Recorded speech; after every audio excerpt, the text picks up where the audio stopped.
Bonsoir à toutes et à tous les amis, j'espère que vous allez bien. On se retrouve pour le débrief hebdo de la semaine comme tous les dimanches soirs. J'espère que vous avez passé une bonne semaine, un bon week-end. Pas mal de choses à dire aujourd'hui, comme d'habitude. On va essayer de résumer au mieux ce qui s'est passé cette semaine et surtout de préparer au mieux ce qui va arriver la semaine prochaine. Donc on va reprendre un petit peu les mouvements principaux sur le marché de la semaine, que ce soit sur la crypto, sur les marchés financiers traditionnels. On va reprendre aussi les actus principales de la semaine. Mais on va surtout essayer d'identifier les principaux scénarios pour la semaine qui va arriver et reprendre aussi évidemment les résultats qu'on a eu dans le serveur Discord qui ont été très intéressants malgré une semaine un petit peu particulière. Voilà, juste avant de commencer, comme d'habitude, je vous invite à vous abonner si ce n'est pas déjà fait et surtout à rejoindre le serveur Discord. Vous avez le lien dans la description et dans la biographie. Voilà, on va commencer tout de suite. C'est parti. Globalement, une semaine très très calme et un week-end aussi. Sur les 7 derniers jours, très peu de volatilité, notamment sur Bitcoin, qui s'est vraiment maintenu autour des 16 500 $. Même chose pour Ethereum, malgré qu'Ethereum ait été un petit peu plus baissier. On est resté entre les 1100 et les 1300 $. Par contre, du côté des alts, on a retrouvé un petit peu plus d'hétérogénéité avec certains alts qui ont très très bien performé et d'autres qui ont été beaucoup plus en difficulté. Du côté de l'indice Fear and Greed, un indice A24, on est resté dans ces niveaux-là là aussi tout au long de la semaine, donc dans un niveau de peur extrême. Et du côté de l'indicateur Blockchain Whisper, même chose, avec un léger avantage des longues sur les shorts. Comme je vous le disais, un Bitcoin qui a continué cette phase d'accumulation tout au long de la semaine. Alors, tous les jours, je décale mes patterns, mais globalement, on est resté dans une situation similaire, d'accord, avec une grosse phase d'accumulation. Maintenant, aujourd'hui, le but, ça va être de vous montrer un petit peu les 3 scénarios que je vais identifier et qui vont être pour moi les plus probables pour la semaine qui arrive. D'accord? Donc c'est vrai qu'on est sur un marché qui a été ultra chiant, ultra boring, avec très très peu de volatilité comme vous le voyez. Donc c'est vrai qu'il n'y avait pas forcément grand nombre d'opportunités et de choses à faire. Maintenant, pour la semaine qui arrive, moi j'ai 3 choses qui me viennent en tête. On va dire 2 gros scénarios et on verra que dans l'un des 2 scénarios, il y a des petites subtilités. Le scénario numéro 1, c'est une phase d'accumulation qui se prolonge. On verra tout à l'heure que d'un point de vue macroéconomique, on devrait là encore avoir une semaine assez calme avec peu d'actu, peu de gros résultats et donc potentiellement peu d'impact sur les marchés financiers traditionnels et sur ceux de la crypto. Donc l'un des scénarios, et c'est quelque chose que j'imagine, c'est qu'on continue en fait cette phase d'accumulation, ce qui pourrait potentiellement correspondre à un véritable bottom, un véritable rebond sur le support des 16 000 $. Voilà, avant de redécoller, ça serait vraiment de bien confirmer cette zone d'accumulation, de rebond, avant d'aller plus haut. Ça, c'est l'un des scénarios. Maintenant, le deuxième, ça va être celui d'un rebond à court terme avant d'aller chercher plus bas. Et là, c'est là que je vous dis où il y a une petite subtilité. Soit on va partir dans l'optique où on a relativement peu de volume, donc dans la continuité de ce qu'on avait jusqu'à maintenant, et dans ce cas-là, on viendra chercher une configuration en Power of 3, avec ici une première montée dans la zone de liquidité des 17 000 $ pour venir absorber justement un maximum de liquidité avant d'aller chercher un nouveau bottom, donc probablement sous les 15 500 $. Et l'autre scénario, là, du coup, ça serait un scénario si on avait un petit peu plus de volume et un petit peu plus de force sur le marché, où on viendrait du coup plutôt en direction des 18 400 $, donc retester le bas du range daily, et par la même occasion venir combler cette FVG avant, là aussi, de venir chercher des plus bas. Donc moi, je pars plutôt dans le scénario 2, d'accord, d'un peu plus de volatilité sur le marché, mais la question qu'on va se poser, c'est est-ce qu'on va avoir les volumes nécessaires pour revenir tester le bas du range daily en direction des 18 400, ou est-ce qu'on va rester vraiment dans quelque chose de simple avec pas trop de volatilité et du coup un marché qui devrait juste piéger un petit peu ceux qui voudraient rentrer en longue ici avant d'aller chercher plus bas. Alors n'hésitez pas à me dire dans le chat un petit peu ce que vous en pensez. Est-ce que vous êtes plutôt d'un avis d'accumulation, de stabilité, avec peu de volatilité, ou est-ce que vous pensez plutôt qu'on devrait trouver un marché avec plus de mouvements? Donc voilà un petit peu mon avis sur Bitcoin. Je vais répondre à vos premières questions et puis après on va pouvoir avancer sur la suite, sur Ethereum, sur les alts et puis sur plein d'autres sujets qui vont être très intéressants sur la semaine. Comment tu trouves à quelle blockchain appartiennent tes tokens? Sur CoinMarketCap, tu peux voir à chaque fois Tu peux voir à chaque fois les détails. Alors, en tout cas, merci à tous ceux qui sont sur le live, merci à ceux qui s'abonnent, merci à ceux qui font des subs, merci à ceux qui rejoignent le serveur Discord, ça fait plaisir les gars. In XRP, we trust. Pas moi. Il y a eu des Itoro. J'ai pas compris. Conseilles-tu de trade avec levier ou lot? Avec levier pour les cryptos. T'es bearish ou bullish BTC? Bah, je viens de l'expliquer. Désolé de te couper, mais tu roules en quoi? En voiture, tu veux dire? Quelle voiture j'ai, la menace? Une baisse sûre, ça va chuter. Ok, vous êtes assez mitigé. Vous êtes plutôt baissier vis-à-vis de ce que je vois. T'en penses quoi de crypto.com? J'ai pas forcément d'avis, je l'utilise pas. Je sais pas si c'est ce qu'il y a de plus fiable aujourd'hui. Ça reste quand même un exchange centralisé. CHZ trop tard ou bonne entrée? Très bonne entrée sur CHZ. On est venu chercher même plus bas que ce qu'on pensait. As-tu regardé pour le bet sur Ledger? Ouais, je vais vous faire un débrief dans le Discord, les gars, pour ceux qui ont des petits soucis sur les clés Ledger.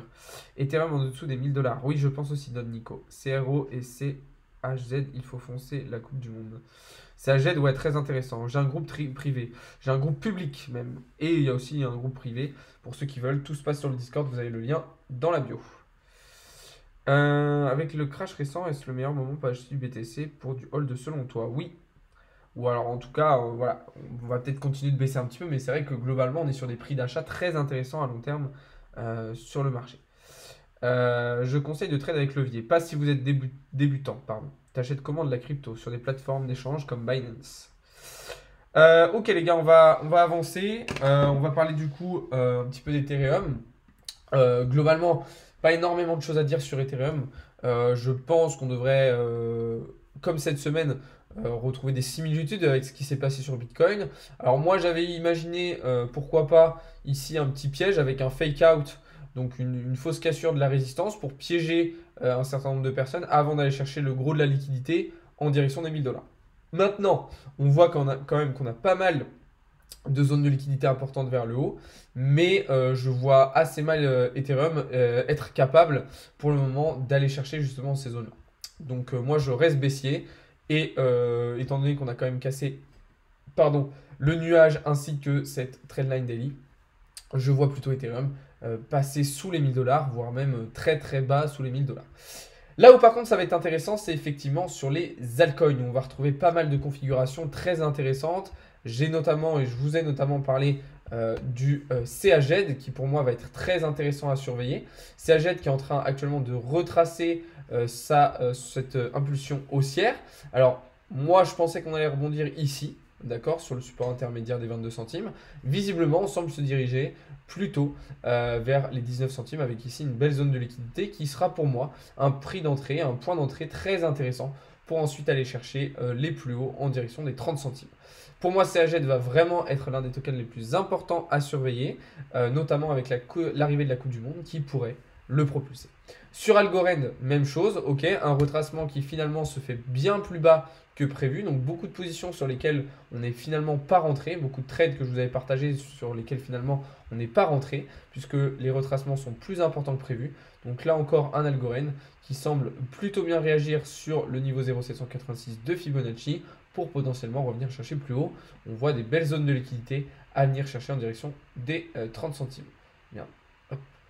Donc voilà, même chose pour Matic, d'accord. Alors Matic, c'est vrai qu'on s'attendait plutôt à une fausse cassure par le haut avant d'aller chercher plus bas. On ne l'a finalement pas eu, d'accord. Donc là encore un coin qui va être à surveiller pour moi sur la semaine prochaine, ainsi que le Dogecoin, d'accord. Dogecoin qui évolue actuellement dans un range avec à la fois, combiné au range, un beau triangle de compression. Donc la même chose, hein, je m'attendais en fait à une cassure pour venir chercher le gros de la liquidité vers le haut. Et finalement, bah non, on s'est juste servi de cette petite zone de liquidité pour tout de suite venir chercher le bas du range. Donc c'est vrai qu'il y a eu pas mal de prises de position qu'on n'a pas pris tout simplement parce qu'on n'avait pas les conditions nécessaires. Je pense aussi à EGLD, même chose, qui a retracé beaucoup plus bas que prévu. Mais par contre, ce qui est intéressant, c'est que là, on est venu chercher pas mal de liquidités en bas. On est donc, pour moi, sur tous ces alts, sur des prix d'entrée et des prix d'entrée très intéressants pour venir chercher plus haut parce qu'on voit que sur la plupart de ces alts, on va retrouver des zones de liquidité très intéressantes par le haut et donc potentiellement une semaine qui serait intéressante. Après, il va falloir attendre de voir comment va agir Bitcoin et comment va agir Ethereum avant de se positionné. Voilà un petit peu ce que je pouvais dire sur le marché, les gars. De toute façon, je vous ferai des points tout au long de la semaine sur Discord, mais aussi sur mes différents réseaux sociaux, hein, et puis en live dans tous les cas, pour vous montrer un petit peu comment on va évaluer tout ça. Salut Oscar. Wesh, ton graphique il est rempli. On s'y retrouve même pas. Bon, ça va, hein, là, si tu t'y perds sur un graphique comme ça va. C'est pas hyper compliqué, Samuel. Donc voilà, Polygon 0,80, bon prix d'entrée. Ouais, je sais pas trop, Matic. C'est vrai qu'il a très très bien performé dernièrement. Maintenant, effectivement, moi, ça va être plutôt la zone des 60, 76 centimes que je vais surveiller, Oscar. Tu étais chez FTX, oui, pour le trading. Le trade sur Chiliz, bah, comme je viens de dire, finalement, on retrace plus que prévu, comme tous les autres trades que je vous ai partagés. Donc on va attendre, mais pour moi, on est du coup là maintenant descendu sur des prix d'entrée intéressants. Voilà, c'est pour ça qu'on ne s'était pas positionné plus tôt. Conseilles-tu de trade avec levier? Pas si vous êtes débutant, j'ai déjà répondu tout à l'heure. CAG, tu penses qu'il faut rentrer dans la soirée? Pas forcément, non, parce que je pense que CAG pourrait même revenir retracer plus bas, sous les 20 centimes. Sol est mort d'après toi. C'est vrai que j'ai de plus en plus de doutes sur Solana. Perso, j'ai investi dans Algo pour la Coupe du Monde en spot. T'en penses quoi? Bonne idée, Romain. Algo, CAG, toutes ces cryptos-là sont intéressantes, hein. En spot, il y a moyen qu'elles fassent des performances assez intéressantes avec la Coupe du Monde. Et en plus, elles sont dans des configurations graphiques qui sont pour moi, plutôt boule. Non, Atom, on n'a pas analysé. Pourquoi les gens achètent du Shiba? Parce que les gens sont pas assez formés, malheureusement. Donc voilà. Justement, les gars, on va faire un petit point du coup désormais sur les résultats qu'on a eu cette semaine dans le serveur Discord. Alors une semaine qui a été un petit peu particulière parce que vous l'avez vu, on a eu un marché assez calme du côté de Bitcoin et Ethereum. Donc c'était vrai que c'est pas forcément une semaine idéale pour faire du trading, mais au final on s'en sort quand même bien. Alors comme je vous l'ai dit, il y a pas mal de prises de position qui n'ont pas été, pas mal de trades qui n'ont pas été pris. Parce que du coup, voilà, on n'avait pas les conditions nécessaires. Donc encore une fois, voilà, le trading, c'est pas juste des prix d'entrée, rentrer bêtement, copier bêtement. Mais en tout cas, on est quand même sur une belle semaine avec 14 trades gagnants contre seulement 4 perdants. Donc là, vous voyez, je vous ai fait le récap. Et je vous l'ai partagé de manière publique ici dans Résultats VIP, hein, comme tous les dimanches soirs. Je vous fais un récap de tous les résultats dans le Discord. Donc encore une belle semaine, une semaine rentable avec un très très bon win rate. Couplé à un bon risk management, franchement, on s'en sort très très bien. Donc pour ceux qui veulent rejoindre le serveur Discord, il faut savoir qu'il y a une grosse majorité du Discord qui est totalement gratuite. D'accord? Donc vous avez le lien en bio et en description si vous voulez rejoindre. Et si vous voulez vraiment aller plus loin et accéder à des parties un petit peu plus approfondies, un petit peu plus professionnelles, du coup vous avez les offres VIP et Premium que je vous ai détaillées ici. Ok, et vous avez juste à cliquer sur le lien pour choisir l'offre qui vous correspond le mieux. Dans tous les cas, les prix sont vraiment accessibles, hein. Le but, c'est vraiment que tout le monde puisse profiter de ces services qui vont vous apprendre un maximum de choses. Donc encore une très très belle semaine. Il faut savoir que de toute façon, voilà, moi je vous partage les résultats de manière totalement transparente. Il y a aussi les membres du Discord qui peuvent partager leurs résultats, comme vous voyez ici, ici. Donc franchement, vous avez de quoi faire. Et puis encore une fois, comme je vous disais, il y a vraiment une grosse majorité du Discord qui est totalement gratuite. Donc même si voilà, vous ne voulez pas payer, vous voulez juste aller voir un petit peu par curiosité, commencer à apprendre tranquillement, vous pouvez le faire sans aucun problème. Tes spots, tu les gardes pour dans 2-3 ans où tu sors entre temps. Alors moi, aujourd'hui en spot, j'ai vraiment que du Bitcoin, l'Ethereum et des stablecoins que je garde sur ma ledger et que je continue d'accumuler pour dans les prochaines années. Comment entrer dans le VIP? Je viens de le montrer, vous allez dans le Discord, vous allez dans la partie accès VIP et Premium, vous choisissez votre offre et tout se fait automatiquement. Donc voilà. Tu utilises Ishimoku? Oui. Alors, hier, j'ai vu une vidéo de toi parler comme quoi CAGED va atteindre 30 puis 50 centimes. Effectivement, je pense que CAGED peut très très bien performer et venir chercher des targets en direction des 30 centimes puis 50 centimes. Alors là, il faut être patient. On est en train de retracer la première impulsion haussière qu'on a fait. Et une fois qu'on va avoir terminé ce retracement, ensuite, on va pouvoir partir sur une deuxième impulsion haussière qui sera pour moi très intéressante. Le CRO en spot, j'en pense quoi? Je suis pas fan. Je suis pas fan, je t'avoue. Stratégie RSI plus MACD à vie. Pourquoi pas, mais c'est un petit peu léger et pas assez précis pour moi. Dans tous les cas, si vous voulez voir un petit peu ma stratégie, les gars, vous avez été très nombreux à me demander de vous expliquer un petit peu comment je fonctionnais, comment j'organisais mes journées d'analyse et quels indicateurs j'utilisais. Je vous ai fait une vidéo hier sur la chaîne YouTube avec vraiment ma stratégie de trading que je vous ai un petit peu expliqué. Alors j'ai essayé de faire au mieux. Je ne vais pas rentrer trop dans les détails parce que sinon ça prendrait trop de temps. Mais voilà, si ça vous intéresse, je vous invite à aller sur la chaîne YouTube. Vous avez le lien dans ma bio et dans la description pour aller voir ça. Donc voilà. On va faire un petit peu désormais un point sur les marchés financiers traditionnels et puis sur les annonces macro qu'on va avoir la semaine prochaine pour essayer de préparer au mieux du coup cette semaine qui arrive. En tout cas, pour ceux qui sont intéressés par la crypto, si vous voulez voir, voilà, moi ma liste de crypto que je vais surveiller pour la semaine prochaine, en tout cas pour le début de semaine prochaine, ça va être vraiment cette liste-là. Donc Bitcoin, Ethereum, CAZ, Algo, Matic, Doge, EGLD et DYDX. D'accord? Donc au fur et à mesure de la semaine, je vais potentiellement enlever certaines de ces cryptos, en rajouter d'autres. Mais voilà, pour le début de semaine qui arrive, c'est vraiment cette petite liste de cryptos que je vais surveiller attentivement. Du côté des marchés financiers trad, justement, S&P 500 et Nasdaq qui sont dans des configurations un petit peu similaires à ce qu'on a pu avoir les dernières semaines. Alors, on voit qu'on avait eu une bonne réaction sur les supports daily. Et puis, la semaine dernière, une semaine très très calme. On voit ici sur Nasdaq, même chose sur S&P 500, légèrement baissier, mais globalement peu de volatilité, comme on l'a vu sur Bitcoin. Du côté du dollar, on voit un dollar qui lui avait bien corrigé la semaine dernière, mais dont les cryptos ne s'étaient pas servis. Et puis là aussi, une semaine vraiment calme. Donc, on a eu un petit peu un calme plat sur tous les marchés financiers traditionnels.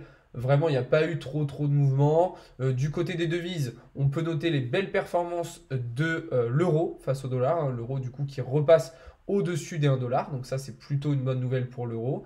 La livre sterling, même chose, qui reprend un petit peu de force face au dollar. Et le dollar, par contre, qui a continué de perdre de la valeur face au yen japonais. Pour finir, on a toujours le gold qui est dans une configuration très intéressante sur lequel on s'est positionné avec ici une belle cassure de ce canal descendant. Alors un petit retracement sur les derniers jours, mais globalement on est sur des belles performances avec du coup un TP1 qui avait déjà été atteint, qu'on avait positionné juste ici. Donc voilà, en tout cas une position qui se passe très bien. Maintenant, la question ça va être la même, est-ce qu'on va continuer à avoir une semaine très très calme où on va retrouver un peu plus de volatilité? Je me dis qu'on pourrait là encore avoir une semaine relativement calme sur les marchés financiers avec vraiment très peu d'actualités importantes la semaine prochaine. Alors là, au moment où je vous parle, dans 15 minutes, on va avoir un discours de Christine Lagarde qui pourrait un petit peu exciter les marchés, en tout cas européens, avant ce nouveau début de semaine. Mais globalement, assez peu d'actu, assez peu de chiffres qui vont vraiment être importants tout au long de la semaine.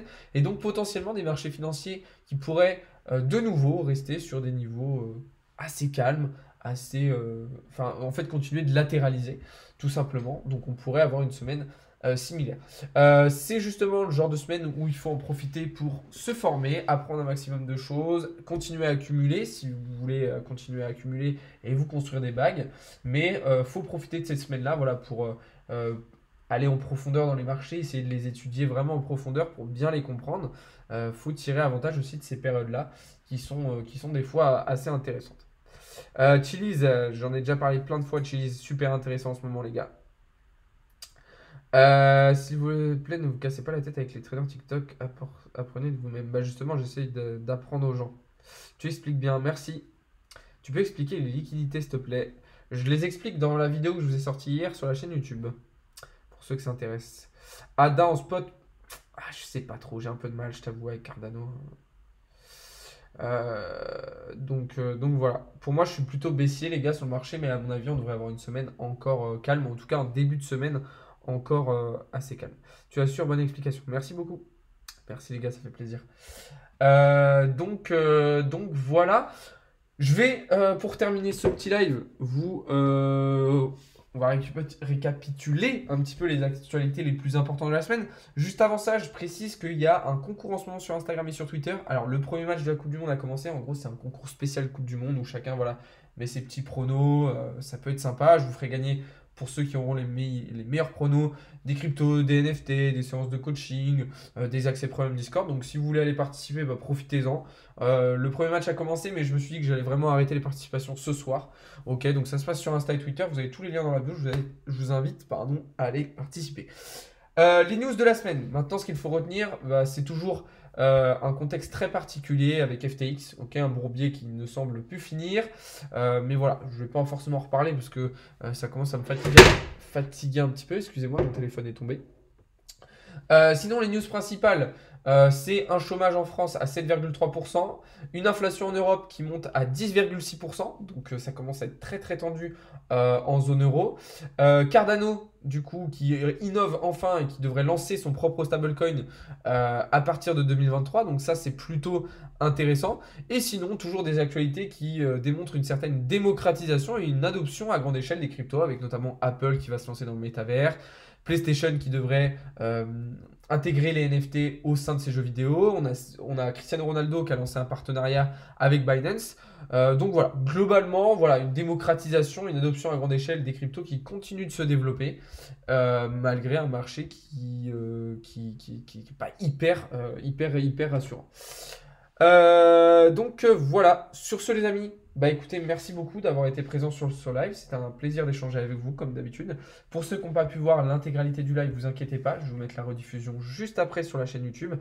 Sinon, pour tous les autres, bah, je vous invite à rejoindre le serveur Discord, c'est vraiment là-bas que tout se passe, donc n'hésitez pas à rejoindre, vous avez le lien dans la bio.